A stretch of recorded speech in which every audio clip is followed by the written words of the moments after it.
Alors, on va regarder dans ce tutoriel After avec les expressions. Alors pour ça, je vais déjà aller dans composition, nouvelle composition, comme d'habitude.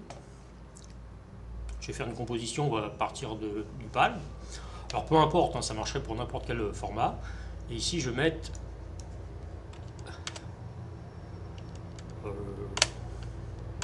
10 secondes. Voilà. Alors, ici, je me mets à 50%. Et on va d'abord mettre un solide. Ça pareil si je mets un film.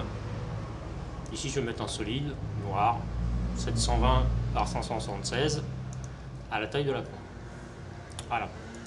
Juste pour avoir une piste. Alors, ce que je vais faire sur un solide, évidemment, on pourra le faire sur un film, sur une image, et ainsi de suite. C'est juste histoire d'avoir une piste. Alors, ici, dès que je mets un solide, ou une image, ou un texte, ou un film, à chaque fois que j'ouvre ici, j'ai l'option transformer. Et dans l'option transformer, j'ai le point d'ancrage qui est en pixels, la position qui est en pixels, l'échelle qui est en pourcentage, et la rotation qui au début est en nombre de tours, et à côté ici, qui est en degrés, et l'opacité qui est en pourcentage. Alors pour les bouger, bon, si vous n'avez jamais touché After, vous faites un clic et glisser ici, vous voyez, hop, et ça se réduit, voilà. Comme Z. Là, pareil, vous bougez comme ça. La rotation, vous faites un clic et glisser, voilà. Ou vous pouvez cliquer par exemple dans l'échelle et mettre la valeur 50%, Enter, et ça vous met la valeur. Voilà. Maintenant, il y a une autre technique qui consiste à mettre des keyframes, c'est-à-dire je mets une clé ici, par exemple. Je veux qu'à ce moment-là, ici, même une petite clé, qu'à l'instant 0, je suis à 100%, puis à 1 seconde, je rentre une autre valeur, je veux qu'elle soit à 50%. On a la base de l'animation, 2 images clés. Si j'envoie en appuyant sur la touche 0, hop, j'ai ça. Bon, ça c'est la technique des keyframes.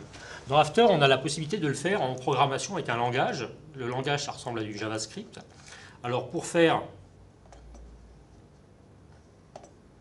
du script, il faut appuyer sur la touche Alt. Vous appuyez sur la touche Alt et vous cliquez sur le petit chronomètre. Si vous ne cliquez pas sur la touche Alt, ça vous met une keyframe. Donc pomme Z, vous appuyez bien sur la touche Alt, hop, et ça vous ouvre ici cette petite échelle. Alors on retrouve ici en premier le petit roudoudou qui va nous servir pour faire de la programmation facile. Ici on retrouve pour activer, désactiver l'expression, on verra ça après.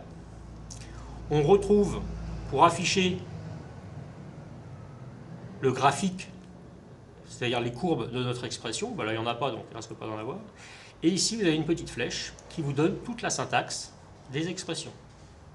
Alors, ce n'est pas la peine de les connaître par cœur. Par exemple, si on va dans les objets mathématiques ou dans les objets mathématiques, si on comprend, par exemple, comment se servir d'un sinus, on va comprendre se servir d'un exponentiel et ainsi de suite. Voilà. Alors, en fait, on peut se servir de ça, mais on va pouvoir taper directement dans cette fenêtre-là. Quand je clique dessus, vous voyez, ici, je peux ouvrir cette fenêtre et taper ici. Alors, par défaut, il a commencé à m'écrire un code, ici, par défaut. Si je clique dans le vide, je valide. Alors, pour l'instant, si je l'enlève, si je note rien dedans, j'enlève tout avec mon clavier, ça revient normal. Si je fais une erreur, je donc fais Alt, double-clic, si je marque n'importe quoi, par exemple je marque Toto, hop, il me marque cette erreur que vous verrez souvent. After Effects, erreur class layer. Voilà.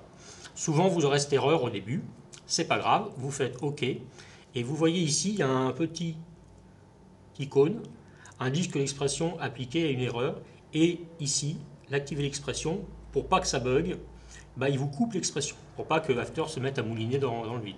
Voilà. Donc, vous retournez dessus et vous enlevez ce qui fait une erreur.